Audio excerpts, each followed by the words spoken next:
A very good morning to all dear students. How are you all? I hope you all are fine and safe at your homes. I know you are doing your studies, you are practicing, you are revising your textbooks because you all are in class 10th now. So, we will start the online class. For this, you have to keep your book, notebook and pen with you for take out some notes wherever necessary. Today, we are going to learn about Science 1. The chapter number 1 is gravitation. Are you ready, students? Yes. Let's begin with the chapter gravitation. Do you remember this word gravitation? Yes, in previous classes you heard this word and you also know this is a kind of force. Before going in details of gravitation, we have to recall some facts about the force. What the force can do. For this, we perform a small activity from which you remember what a force can do. You can understand what a force can do. See this activity. This is one object. It is when we push the stationary object, it moves. It means that while pushing, we apply the force on the object and it moves. Means force causes motion. See another activity.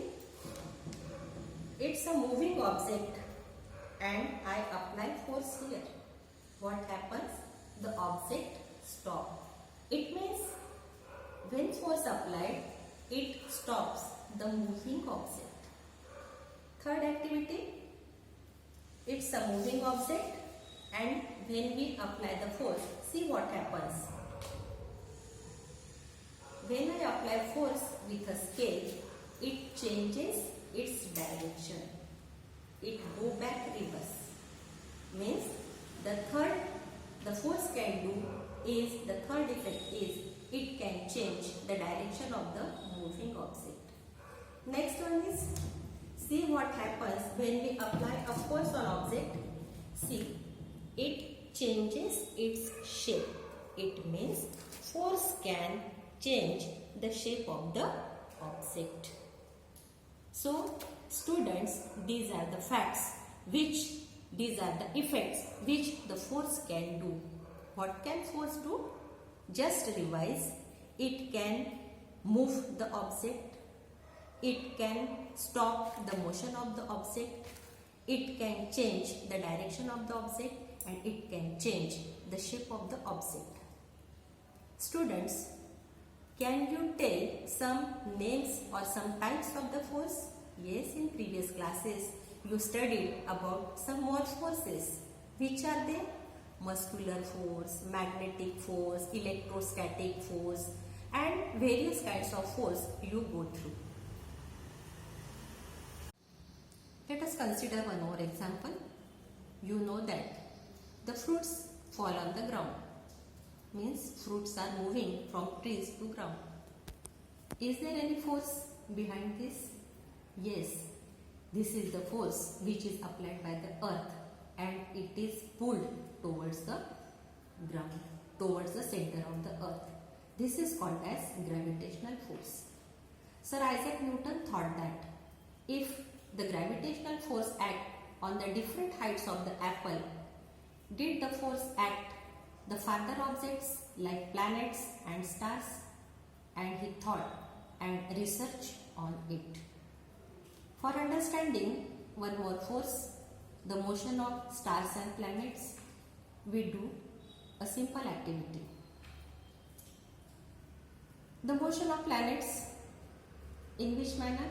It is in the circular motion. The motion of the planets, it is in the circular motion. To understand this activity, to understand this concept, we perform a simple activity. See, This is a string. At one end, tie a stone or any object and hold the another end of the string in your hand. Then rotate your hand. See what happens? The stone revolves round and round. It follows, it moves in a circular path. The stone is moving. What does it mean? Is there any force applied on the stone? Yes, stone is moving. It means definitely that some force is acted on the stone. In which direction is the force? We pull the stone towards us. It means the force is acting in the center of the circle. This force is called as centripetal force. It is also called as center-seeking force. Means the force pulls the object towards the center. Some questions for you. What happens if we stop the force? In which direction the stone will move? See what happens when the force is stopped. It moves in a straight line, which is tangential to the circular path. Again, perform or do this activity at your homes and see in which direction the stone fly off. Regarding this activity, some questions for you. I will give you it in the homework. So, see you in next video. Thank you.